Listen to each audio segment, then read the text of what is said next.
Hello बच्चों, चलिए प्रश्न को पढ़ते। इसमें लिखा है एक तनी डोरी की लंबाई 2 मीटर है तथा द्रव्यमान 8 गुणे 10 की घात -3 किलोग्राम है। तो यदि तार पर 2 किलोग्राम का तनाव बल लगाया जाए तो तार के एक सिरे से दूसरे सिरे तक अनुप्रस्थ तरंग को पहुंचने में कितना समय लगेगा। और जी का मान यहाँ पर दिया गया है। तो चलिए बच्चों, इस प्रश्न की मूल अवधारणा को हम देख लेते हैं। तो कोई हमारी तनी हुई डोरी है, तो तनी हुई डोरी में जो अनुप्रस्थ तरंग की चाल होती है वो कितनी होती है। अनुप्रस्थ तरंग की चाल,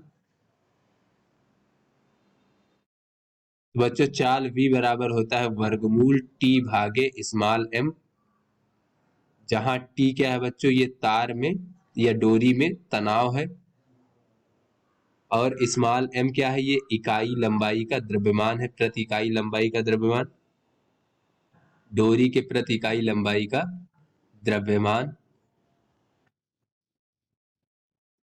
तो चलिए बच्चों अपने प्रश्न को हल करते हैं। तो यहाँ पर अगर हम देखें, तनी हुई डोरी की लंबाई जो है बच्चों L का मान दिया गया है 2 मीटर, और इसका द्रव्यमान कैपिटल M दिया गया है बच्चों यहाँ पर 8 गुणे 10 की घात -3 किलोग्राम। तो यहां से देखें तो 2 किलोग्राम का तनाव बल लगाया जा रहा है, यानी टी बराबर हो जाएगा तनाव द्रव्यमान गुणे गुरुत्वीय त्वरण जी बच्चों। तो ये हो जाएगा 2 गुणे जी का मान 9.8 दिया गया है, तो ये हो जाएगा हमारा 19.6 न्यूटन।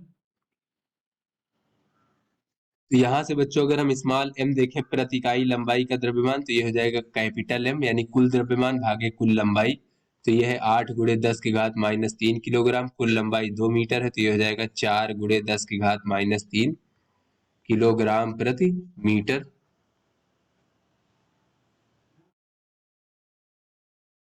तो यहाँ से अगर हम इसमें डोरी, तनी हुई डोरी में अनुप्रस्थ तरंग की चाल देखें बच्चों, तो तरंग की चाल v बराबर हो जाएगा वर्गमूल t भागे स्मॉल m। तो ये हो जाएगा वर्गमूल, तनाव का मान है बच्चों 19.6, और भागे स्मॉल m का मान है 4 गुणे 10 की घात -3। तो बच्चों इसको हल करेंगे तो ये हो जाएगा वर्गमूल, जो 4 से भाग दे देंगे तो हो जाएगा 4.9, 10 की घात -3 ऊपर जाएगा तो 10 की घात +3 हो जाएगा, तो ये हो जाएगा 4,900 बच्चों, इस प्रकार से हो जाएगा। तो यहां से अगर हम देखें तो इसका वर्गमूल हो जाएगा 70, तो ये चाल v बराबर है प्राप्त हो जाएगा 70 मीटर प्रति सेकेंड।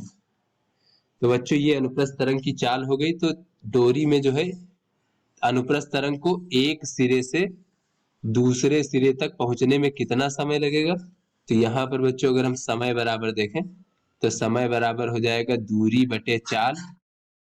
तो बच्चों एक सिरे से दूसरे सिरे तक जाने में कितनी दूरी तय करना पड़ेगा बच्चों, तो ये डोरी की लंबाई के बराबर यानी 2 मीटर चलना पड़ेगा बच्चों। तो हो जाएगा 2, और चाल कितनी बच्चों 70 मीटर पर सेकंड की चाल से चल रहा है। तो यहाँ से इस प्रकार से लगने वाला समय में प्राप्त हो जाएगा 2/70, यानी कि 0.0286 सेकंड, यानी इतना समय लगेगा। तो आशा करते हैं आपको समझ में आ गया होगा। धन्यवाद।